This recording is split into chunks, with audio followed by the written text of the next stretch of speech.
Hello everyone, स्वागत है आपका अपना चैनल आर के स्टडी नर्सिंग पर। आज हम एक नया टॉपिक डिस्कस करने वाले हैं। एमसीक्यू जो फंडामेंटल होता है, नर्सिंग फंडामेंटल जीएनएम से के अकॉर्डिंग, तो उसका फर्स्ट ईयर का जो एमसीक्यू होता है यानी मल्टी चॉइस क्वेश्चन, तो उसके बारे में हम आज डिस्कस करने वाले हैं। बहुत सारे एमसीक्यू ऑब्जेक्टिव लेकर आए हैं जो वीवीआई होने वाला है और एग्ज़ाम में आने वाला है।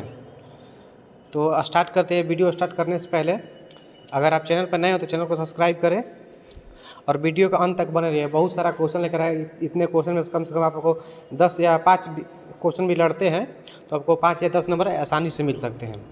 तो सबसे पहला क्वेश्चन कौन सा है हम लोग का, जरा देखिएगा। बोल रहा है पहला, पेरेंटल थेरेपी का अर्थ दवा को, जो पेरेंटल थेरेपी होता है तो इसे बोले पेरेंटल थेरेपी का अर्थ दवा को आईएम देना, आईवी देना, सबटेनियस, उपरोक्त सभी। यानी जो पेरेंटल थेरेपी का दवा होता है उसको कैसे देना है, ऑल द एबव, यानी सबटेनियस भी दे सकते हैं, आईवी भी दे सकते हैं, आईएम भी दे सकते हैं। डी यानी ऑल द एबव, सभी दे सकते हैं, यानी आईवी, आईएम एवं सबटेनियस भी देते हैं। कौन सा है, पेरेंटल थेरेपी का अर्थ दवा को। ठीक है। दूसरा देखिएगा, बोल रहा है कि रेक्टल तापमान सामान्य होता है। जो रेक्टल होता है तो रेक्टल का तापमान सामान्य कितना होता है, तो 98.6 फ़ारेनहाइट, 98.6 फ़ारेनहाइट, 98.6 फ़ारेनहाइट। ठीक है। अगर इसको सेल्सियस आप चेंज करते हैं तो कुछ और आता है। ठीक है, तो आप सेल्सियस चेंज करके देख सकते हैं। तो अभी बोल रहा है फ़ारेनहाइट में, बोल रहा है रेक्टल जो होता है तापमान, उसका सामान्य कितना होता है, सामान्य तापमान तो 98.6 फ़ारेनहाइट। अगला देखिएगा, बोल रहा है कि रेक्टल का हो गया, घोल मुंह की सफाई में प्रयोग किया जाता है। कौन सा घोल मुंह की सफाई में घोल प्रयोग किया जाता है, जो मुंह की प्रक्षालन होता है, आमाशय, जैसे कैसे आमाशय प्रक्षालन होता है यानी पेट की सफाई करना या धुलाई करना, तो उसी प्रकार से मुंह जो होता है ओरल का घोलाई में यानी घोल में कौन सा कंपोनेंट होता है, तो सेल्वेलॉन घोल है, पोटेशियम परमैंगनेट है, स्पिरिट है, इनमें से कोई नहीं। तो कौन सा होगा, हमारा बी नंबर होगा। कौन सा, पोटेशियम परमैंगनेट। क्या होगा भैया, तो पोटेशियम परमैंगनेट प्रेगमेंट होता है, जो प्रेमैंगनेट। ये क्या होता है कि जो मुंह होता है ओरल, तो उसको साफ करने में प्रयोग किया जाता है। कौन सा, पोटेशियम परमैंगनेट। अगला देखिएगा, बोला जुओं को मारने के लिए किस एसिड का प्रयोग किया जाता है।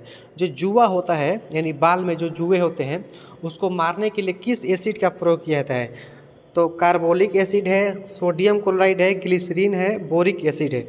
तो कौन सा होगा, कार्बोलिक एसिड। यहाँ पे देख सकते हैं आप, कार्बोलिक एसिड होगा। कौन सा एसिड होगा भैया, तो कार्बोलिक एसिड। जुओं को मारने में कार्बोलिक एसिड का प्रयोग किया जाता है। ठीक है।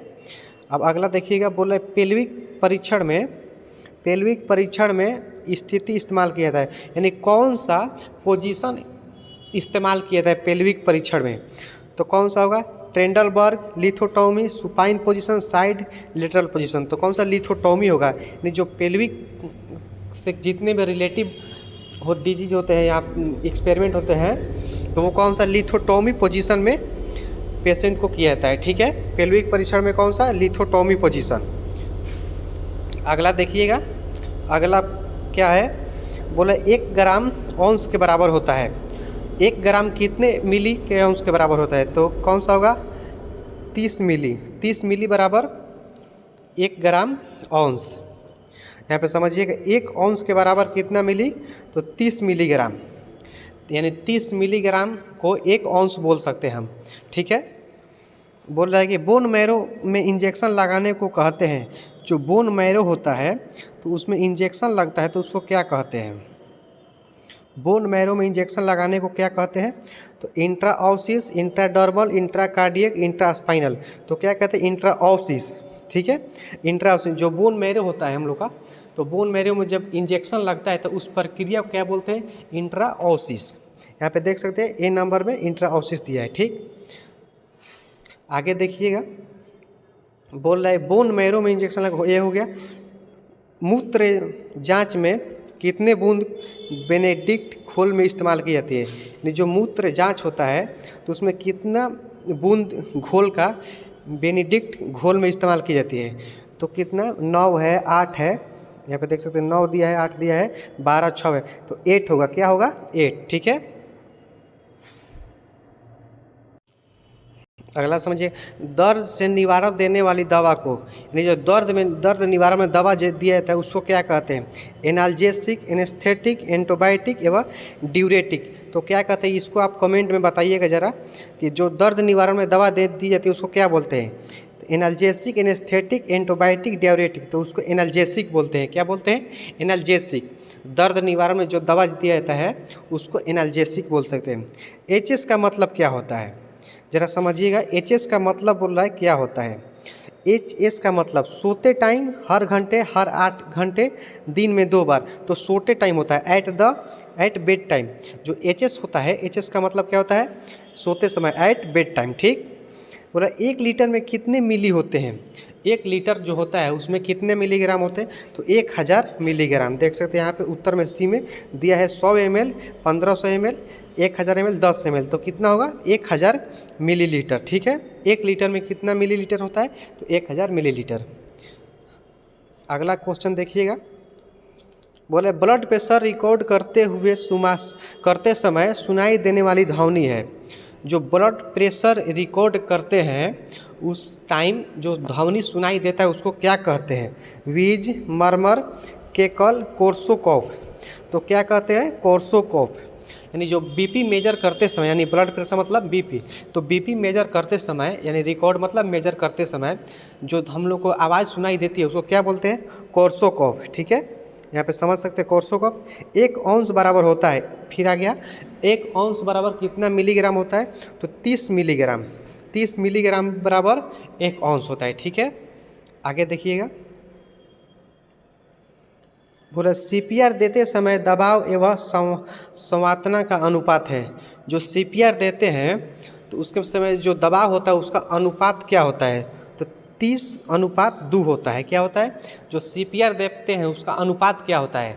जो संवातना उसका होता है तो उसका अनुपात क्या होता है? तो 30:2 होता है। ठीक है, नाक से खून बहने पर, जब नाक से खून बहता है, नाक से ब्लडिंग होता है, तो रोगी के साथ क्या किया जाता है?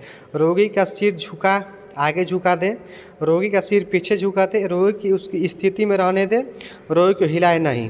तो रोगी का सिर आगे झुका दें, जरा समझिएगा, बोले नाक से खून बहने पर रोगी का सिर आगे की ओर झुका देना चाहिए, क्योंकि जो ब्लड है वो बाहर निकल जाए, क्योंकि उसमें तो ऑक्सीजन एक्सपायरेट हो गया है, तो क्या हो गया कि वो ब्लड खराब हो गया। ठीक है, तो उसको जो ब्लड आया उसको कम से कम बाहर की ओर गिरा दें।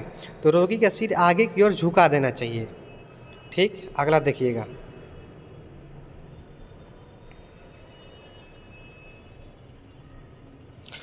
रीढ़ की हड्डी का फ्रैक्चर होने पर, जो रीढ़ की हड्डी का फ्रैक्चर होता है तो उसमें क्या होता है? रोगी की लकड़ी के गांठे की तरह उठाएं, रोगी के सिर एवं पैरों को सहारा देकर उठाएं, कमर को पकड़ कर उठाएं, उल्टा करके उठाएं। तो ए नंबर है, रोगी को लकड़ी के गट्ठे की तरह उठाएं। जो रीढ़ की हड्डी के फ्रैक्चर होने पर, जब रीढ़ की हड्डी अगर फ्रैक्चर हो गया तो क्या करना है? रोगी को लकड़ी की गट्ठे की तरह उठाना है। ये जो लकड़ी के गट्ठा होता है यानी टाइट, मतलब एकदम प्लेन समतल, तो टाइट उठाना है। ठीक है, रोगी के लकड़ी के गट्ठे की। अंग जिसका परीक्षण करने में ऑटोस्कोप का प्रयोग किया जाता है, वो कौन सा अंग जिसका परीक्षण करने में ऑटोस्कोप का प्रयोग किया जाता है? आँख, कान, पेट, मलाशय। तो क्या होगा? ईयर होगा, कान। किसी भी अंग का अगर आप परीक्षण करते हैं ऑटोस्कोप का किस अंग के प्रयोग में किया जाता है? तो कान। कान की अगर जांच करते हैं तो ऑटोस्कोप के द्वारा होता है। किसके द्वारा? ऑटोस्कोप के द्वारा। अब देखिए, नाड़ी धड़कन की दर 120 मिनट से ज़्यादा हो तो उसे क्या कहते हैं? बोले कि नाड़ी यानी जो पल्स होता है, पल्स रेट अगर 120 से ज़्यादा हो तो उससे क्या कहते हैं? बेडिकार्डिया, ट्रैकीकार्डिया, एपिनिया। तो उसे ट्रैकीकार्डिया बोलते हैं। क्या बोलते हैं? 120 मिनट से ज़्यादा हो, 120 से ज़्यादा हो तो उसे क्या बोलते हैं? ट्रैकीकार्डिया। जबकि 60 से कम हो तो उसे बेडिकार्डिया बोलते हैं। ठीक है, तो यहाँ पे क्या बोलेंगे? ट्रैकीकार्डिया। जीभ के नीचे दी जाने वाली दवा को क्या कहते हैं? जो जीभ के नीचे दवा दी जाती है उसको क्या बोलते हैं? तो ओरल, सबलिंगुअल, ट्रांसमर्डल, इंट्राडर्मल, सबलिंगुअल बोलते हैं। क्या बोलते हैं? सबलिंगुअल। जीभ के नीचे दवा दी जाने वाली को क्या बोलते हैं? सबलिंगुअल दवा बोलते हैं। नाक से रक्त सतड़ाव को कहा जाता है। यानी जो नाक होता है, नाक से अगर रक्त बह रहा है यानी ब्लड आ रहा है, नाक से ब्लड गिर रहा है तो उसको क्या बोलते हैं? तो ज़रा देखिएगा यहाँ पे क्या बोलते हैं? हिमेटापाइटिस, रक्त स्राव, नाक से खून आना, हीमोसाइटिस। तो नाक से खून आना इपीटैक्सिस बोलते हैं। क्या बोलते हैं? इपीटैक्सिस। नाक से अगर खून आ रहा है तो उसे क्या बोलते हैं? इपीटैक्सिस। अंतपेशी यानी आईएम इंजेक्शन देने का कोण कितना होता है? ज़रा अब बताइएगा यहाँ पे आप लोग कमेंट में कि आईएम इंजेक्शन जो होता है वो कितने डिग्री पे देता है, ठीक दिया जाता है, आप लोग कमेंट में बताइएगा। रोगी जिसके लिए कंबल बिस्तर बनाया जाता है, कौन सा रोगी के लिए कंबल बिस्तर बनाया जाता है? तो amputation patient, burn patient, heart patient, arthritis patient. तो गठिया रोगी, जो गठिया रोगी होता है आर्थराइटिस पेशेंट, उसके लिए कंबल बिस्तर बनाया जाता है। किसके लिए? कंबल बिस्तर आर्थराइटिस पेशेंट जो होते हैं गठिया की रोगी, उसके लिए बनाया जाता है। एड्स का पूरा नाम, एड्स का पूरा नाम क्या होता है? आप लोग थोड़ा कमेंट में बताइएगा एड्स का पूरा नाम क्या होता है। ऐसे हम भी बताते हैं एड्स का पूरा नाम क्या होता है। Acquired immuno deficiency syndrome. S हो गया एक्वायर्ड, आई से हो गया इम्यूनो, डी से हो गया डिफिशियंसी, एस से हो गया सिंड्रोम। तो एड्स का पूरा नाम क्या होता है? Acquired immuno deficiency syndrome. अब देखिए फ्लोरेंस नाइटिंगेल का जन्म कब हुआ था? ज़रा इसको अच्छे से याद कीजिएगा। फ्लोरेंस नाइटिंगेल का जन्म कब हुआ था? तो 1820 में हुआ था। कब हुआ था भैया? 1820। क्योंकि फ्लोरेंस नाइटिंगेल ही नर्सिंग की उद्घाटन की थी, ठीक है। तो इसीलिए इसको 1820 इनका जन्म दिन था। 1820 में ये जन्म ली थी, ठीक है। फ्लोरेंस नाइटिंगेल का जन्म कब हुआ था? 1820 में। अगला देखिएगा, फ्लोरेंस नाइटिंगेल की जन्म हो गया। नर्सिंग कला है। नर्सिंग एक क्या है? कला है, विज्ञान है। कला एवं विज्ञान दोनों है, कुछ भी नहीं है। तो कुछ भी नहीं है तो नहीं होगा, नर्सिंग तो कुछ है। तो क्या है? कला एवं विज्ञान। कला यानी सी होगा। कौन सा होगा? कला एवं विज्ञान दोनों है, बोथ आर्ट्स एंड साइंस, यानी आर्ट एवं साइंस, कला एवं विज्ञान दोनों है नर्सिंग, ठीक है। तो इसमें क्या हो जाएगा? नर्सिंग एक कला है। अब अगला देखिएगा, अगला में बोल रहा है सूक्ष्म जीवाणु को पूरी तरह से समाप्त करने की प्रक्रिया। सूक्ष्म जीवाणु को अगर पूरी तरह से समाप्त कर देते हैं उसको क्या बोलते हैं? ऑस्टलाइजेशन। देखिए संक्रमण इन्फेक्शन होता है, विसंक्रमण होता है, ऑस्टलाइजेशन होता है, इम्यूनाइजेशन होता है। तो इन्फेक्शन हो गया कि इन्फेक्शन मतलब जीवाणु प्रवेश कर गए शरीर में और विकसित कर गए। डिसइन्फेक्शन में क्या होता है कि जीवाणु मर जाते हैं लेकिन उसके स्पोर्स रह जाते हैं। ऑस्टलाइजेशन में होता है कि पूरी तरह से जीवाणु एवं उसके स्पोर्स दोनों खत्म हो जाते हैं, मर जाते हैं। तो इसीलिए इसे रोगाणुनाशन या ऑस्टलाइजेशन कहते हैं। ऑटोक्लेविंग में प्रयोग किए जाने वाले ताप एवं दाब है। ज़रा इसको अच्छे से समझिएगा। बोला कि ऑटोक्लेविंग में जो ताप एवं दाब प्रयोग किए थे उसको क्या बोलते हैं? 15 LBS बाई इंच स्क्वायर एवं 121 डिग्री सेल्सियस पर 15 LBS होता है। 121 डिग्री सेल्सियस पर कितना होता है? 15 LBS इंचेस स्क्वायर। रबड़ की वस्तुओं को कैसे रखा जाता है? तो रबड़ की वस्तु छाया में सुखाना चाहिए, छाया में सुखवाना चाहिए। रबड़ की वस्तु क्या करना चाहिए? छाया में सुखवाना चाहिए, धूप में नहीं, ठीक है। अगला देखिएगा, फुट रेस्ट का उपयोग रोगी के, जो फुट रेस्ट होता है उसका उपयोग किस में किया जाता है? रोगी को पैर को सहारा देने के लिए किया जाता है। जो फुट रेस्ट होता है तो इसको बॉडी मैकेनिज्म में ये पढ़ना था, एक पॉइंट ऑफ फुट रेस्ट। उसका यूज में पैर को सहारा देने के लिए किया जाता है। मरते हुए रोगी को देखभाल को क्या कहते हैं? जब मरते हुए रोगी जो होता है, मरा हुआ रोगी, उसकी देखभाल जो होता है उसको क्या बोलते हैं? तो होजपीस देखभाल। क्या बोलते हैं? होजपीस केयर।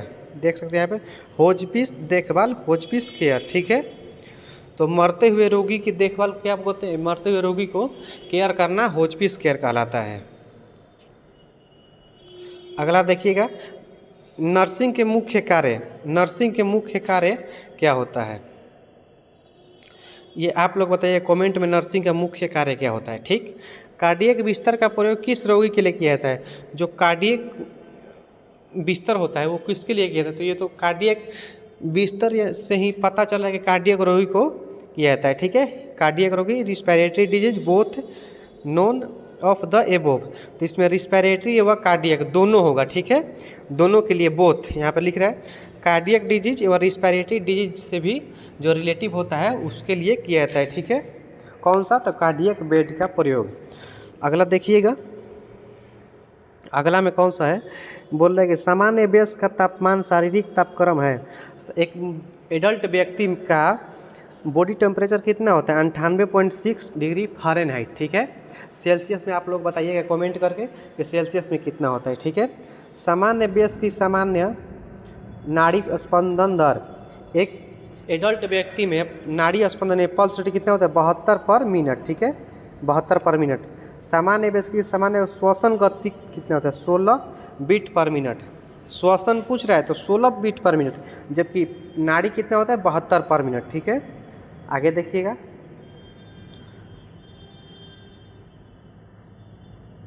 बोल रहा है थर्मामीटर का तापमान का उच्च स्तर है। थर्मामीटर जो होता है उसका तापमान का सबसे उच्चतम स्तर क्या होता है? 110 डिग्री फ़ारेनहाइट। 110 डिग्री फ़ारेनहाइट सबसे उच्चतम उसका स्तर होता है, ठीक है। अगला देखिएगा, सेल्सियस को फ़ारेनहाइट में बदलने का फार्मूला।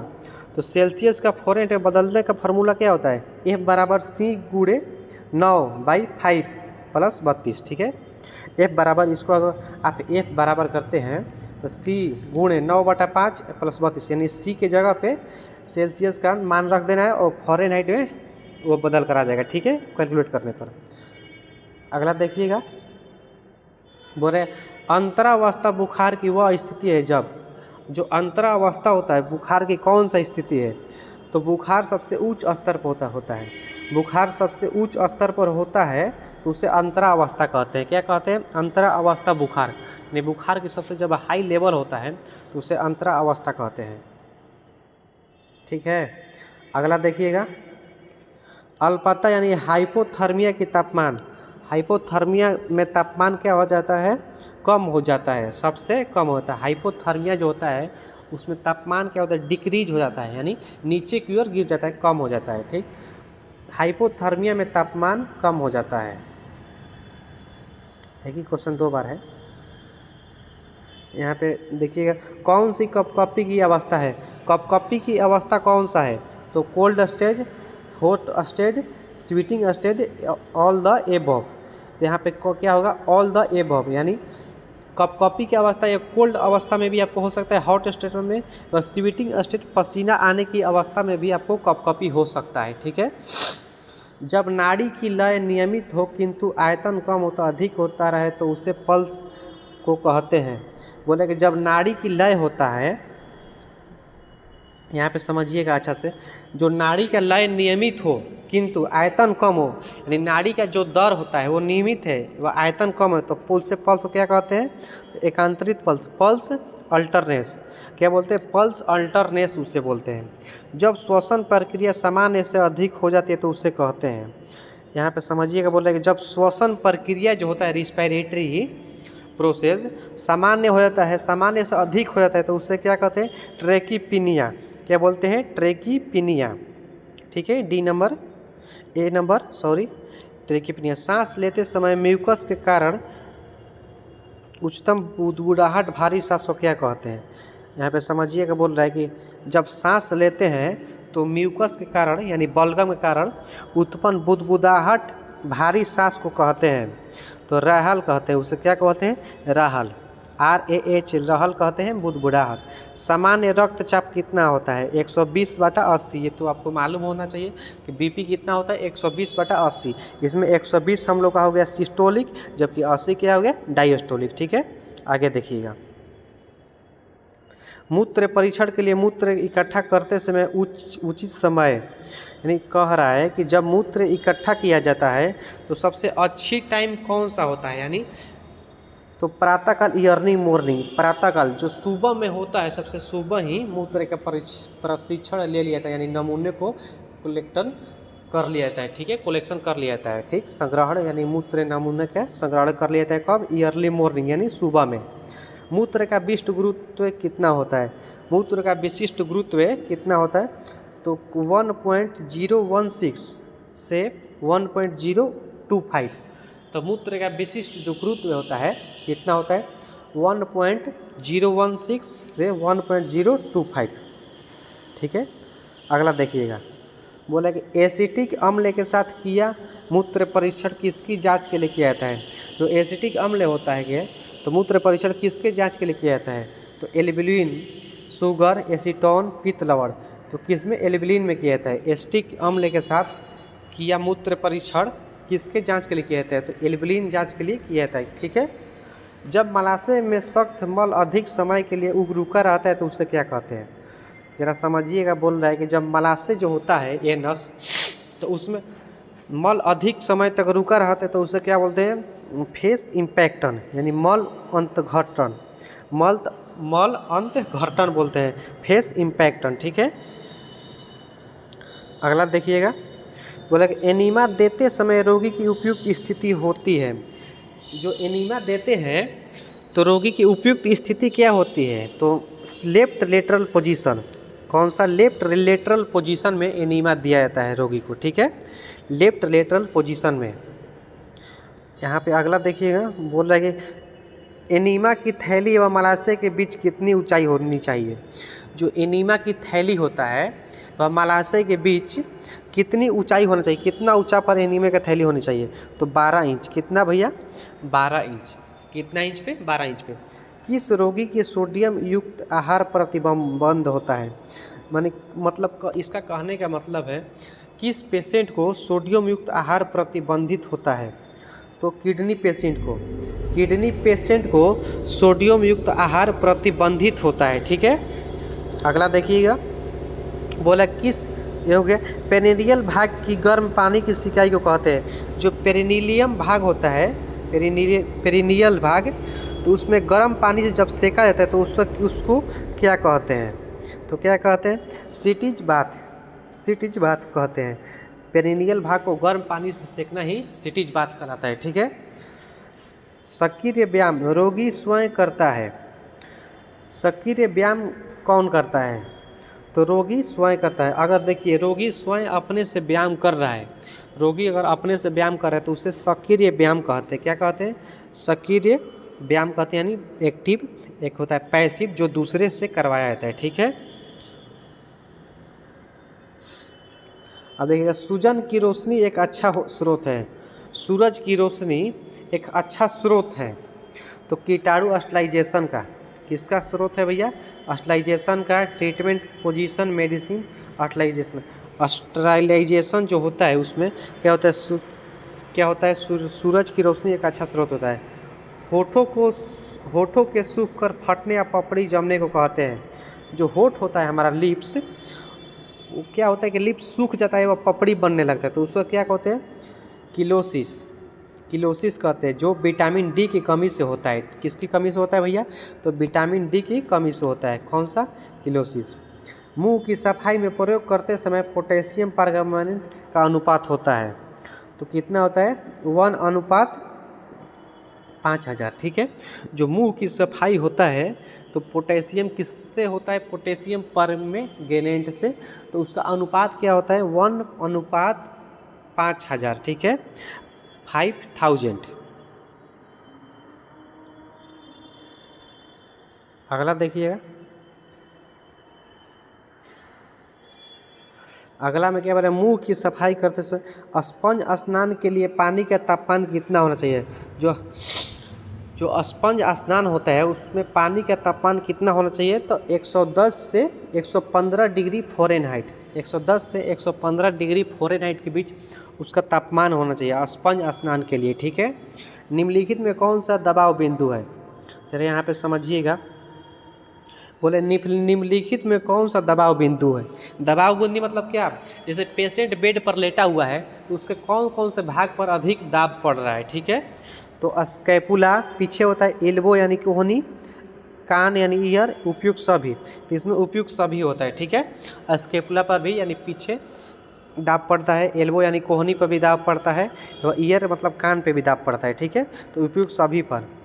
बिस्तर व्रण की रोकथाम के लिए क्या उपाय करेंगे, यहाँ पर समझिएगा। बोल रहा है कि जो बिस्तर व्रण होता है यानी बेड सोर होता है, बेड सोर मतलब क्या होता है, पेशेंट को ज़्यादा टाइम तक बेड पर रहने से छाले पड़ जाते हैं। ठीक, क्या होता है, छाले पड़ जाते हैं, वहाँ के उत्तक या टिश्यू खराब हो जाती है, ब्लड सर्कुलेशन रुक जाता है, लालापन हो जाता है, नीलापन होता है, तो उसे बेड सोर कहते हैं। ठीक है, तो प्रति 2 घंटे शरीर की स्थिति बदलना। क्या करते हैं, बेड सोर की रोकथाम के लिए क्या करना चाहिए, प्रति 2 घंटे पर शरीर की स्थिति बदलना, यानी 2-2 घंटे पर क्या करना है, शरीर की स्थिति बदलना है। ठीक है, अगला देखिएगा, प्राथमिक उपचार का उद्देश्य है। जो प्राथमिक उपचार होता है उसका उद्देश्य क्या है, तो घायल व्यक्ति को उपचार देना, ये भी हो सकता है। घायल व्यक्ति की अवस्था को मरणासन होने से रोकना, ये भी हो सकता है। घायल व्यक्ति की आवश्यकता अनुसार अस्पताल पहुंचाना, ये भी हो सकता है। उपयुक्त सब यानी तीनों हो सकता है। ठीक है, यानी प्राथमिक उपचार यानी फर्स्ट एड। अगला देखिएगा, डाटा इकट्ठा करना नर्सिंग प्रक्रिया के किस चरण का हिस्सा है। डाटा जो इकट्ठा किया जाता है, यानी पेशेंट का डाटा इकट्ठा किया जाता है, पेशेंट के बारे में आइडेंटिफिकेशन किया जाता है, तो उस नर्सिंग के किस चरण में आता है, असेसमेंट में आता है। किस में आता है, असेसमेंट में। ठीक है, यहाँ पे देख सकते हैं असेसमेंट में। इनमें से कौन सा नर्सिंग प्रक्रिया की विशेषता है, इसमें क्या बोल रहा है कि इनमें से कौन सा नर्सिंग प्रक्रिया की विशेषता है, तो यह एक चक्रीय प्रक्रिया है, या लक्षण आधारित है, या सर्वाधिक सेवा है, उपयुक्त सब, यानी तीनों हो सकता है इसमें। ठीक है, तीनों होगा नर्सिंग प्रक्रिया की विशेषता। ठीक है, बाधा नर्सिंग का अर्थ क्या है, यहाँ पे ज़रा अच्छा समझिएगा।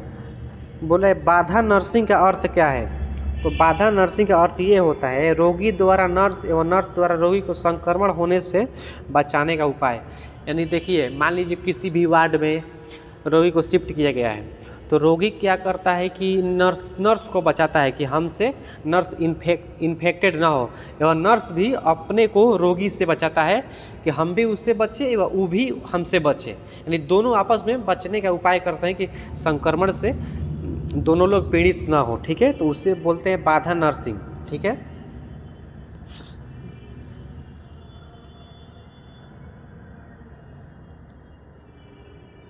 बोले मूत्र त्याग क्रिया का अनियंत्रित होना।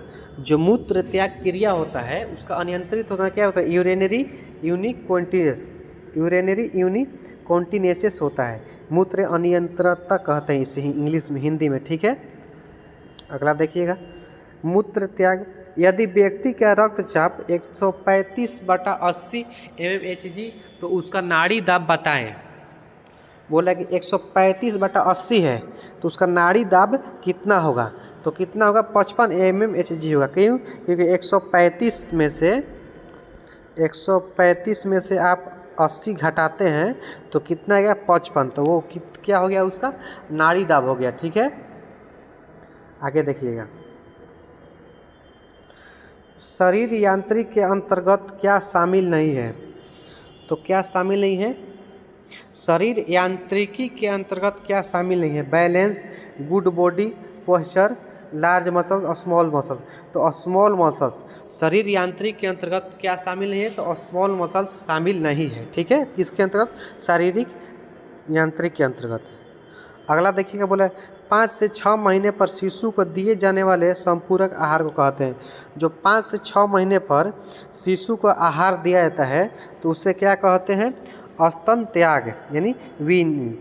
क्या बोलते हैं, वीनिंग, स्तन त्याग। ठीक है, इनमें से किस स्थिति को रिकवरी स्थिति कहते हैं, यानी इनमें से बोल रहा है किस स्थिति को रिकवरी स्थिति कहते हैं, तो सिम लेटरल पोजीशन, किसको, सिम लेटरल पोजीशन को क्या बोलते हैं, रिकवरी स्थिति पोजीशन, यानी रिकवरी कंडीशन। ठीक है, अगला देखिएगा, बोल रहा है कि एनीमा में दिए जाने वाले द्रव की मात्रा वयस्क में कितनी होती है।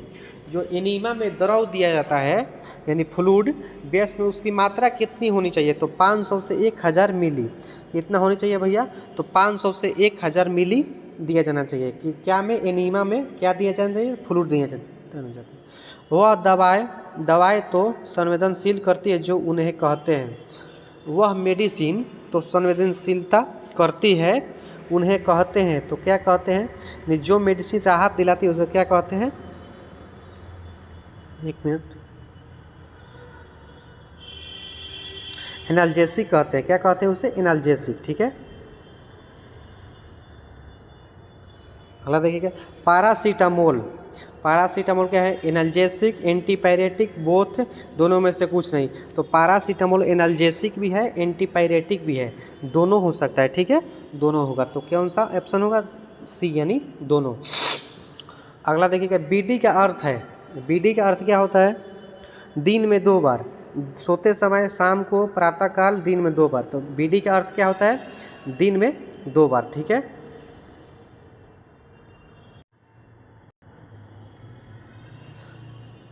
अगला देखिएगा, अपूर्ण पचित भोजन का आमाशय से मुंह में आना कहलाता है। यानी मान लीजिए जो भोजन पच गया आपके शरीर में, वो क्या हो गया?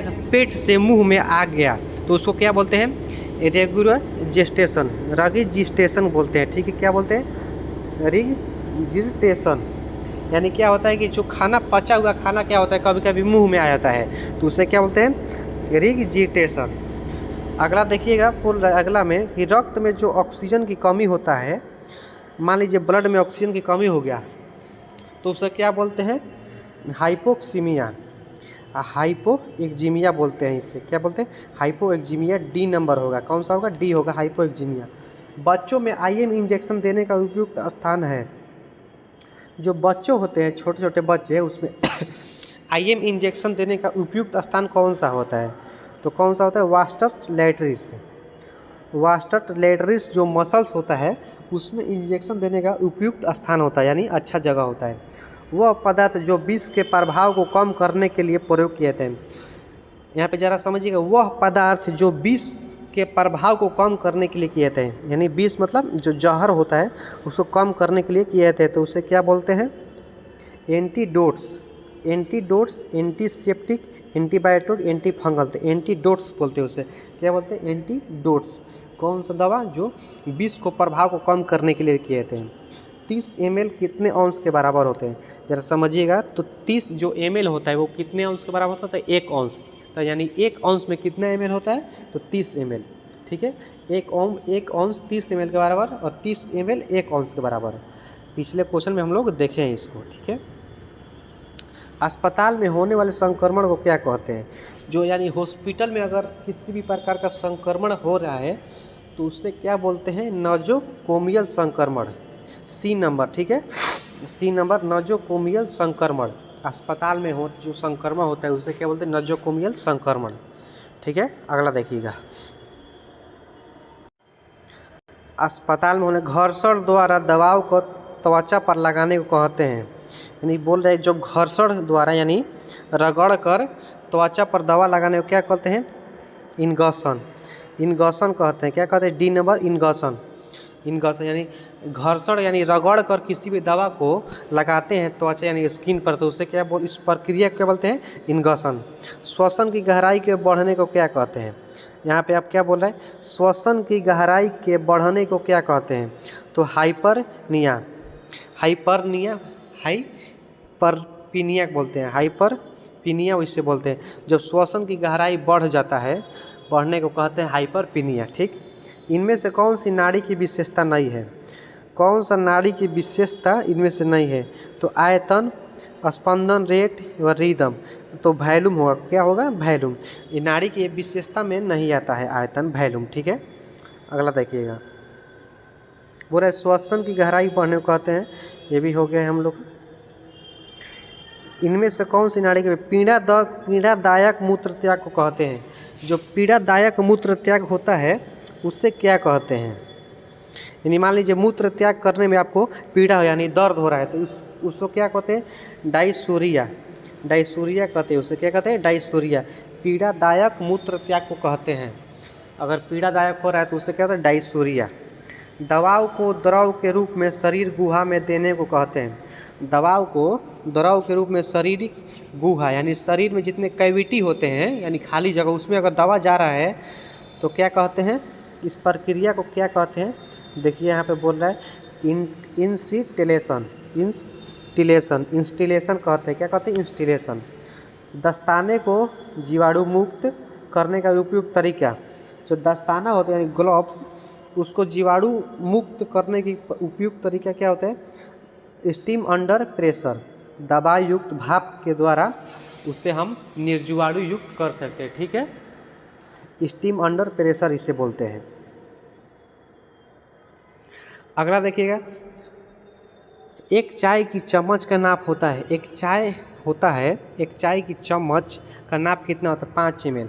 5 मतलब समझिए एक चाय हो गया, ठीक है, एक चाय हो गया, एक चाय चम्मच, एक चम्मच लेकर उसमें चाय रखना है तो वो कितना होता है? 5 ml के बराबर होता है, ठीक है। उसमें 5 ml यानी उसमें ऑब्जर्व होता है।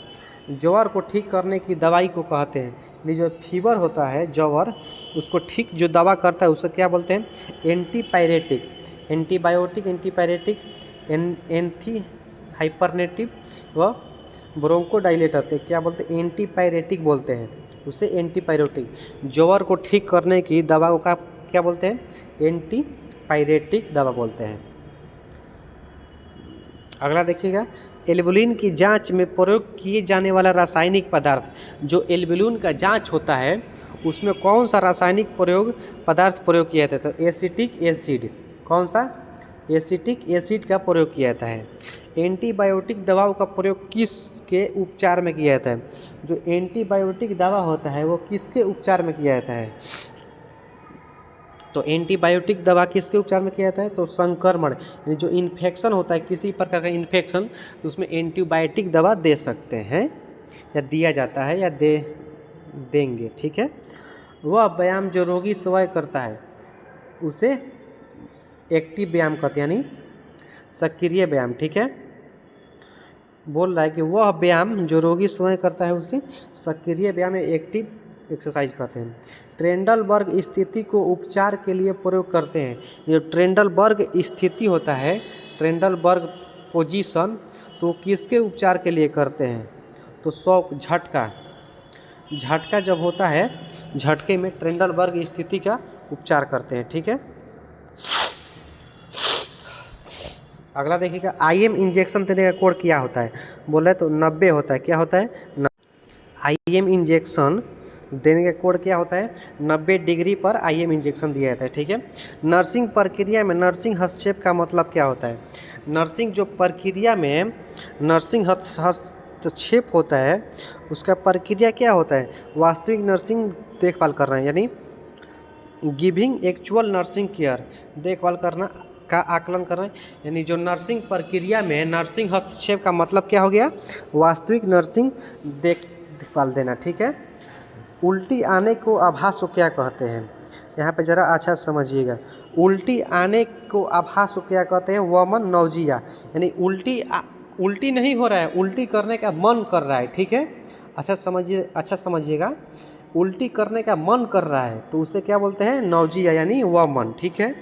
मूत्र में शुगर की उपस्थिति को कहते हैं।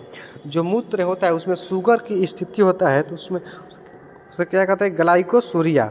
अगर मूत्र में शुगर की मात्रा है तो उसे क्या बोलते हैं? ग्लाइकोसूरिया बोलते हैं, ठीक है। अगला देखिएगा, श्वसन क्रिया का पूर्णतः रुकना कहलाता है। श्वसन क्रिया पूरी तरह से रुक जाता है तो उसे क्या बोलते हैं? एपीनिया। क्या बोलते हैं? एपीनिया, यानी श्वसन क्रिया पूरी तरह से रुक जाता है उसमें तो उसे क्या बोलते हैं? एपीनिया बोलते हैं, ठीक है। तो आज का वीडियो इतना ही रहा, इतना ही ऑब्जेक्टिव। तो thank you for watching. Channel को आप सब्सक्राइब करें, ठीक है। वीडियो के अंत तक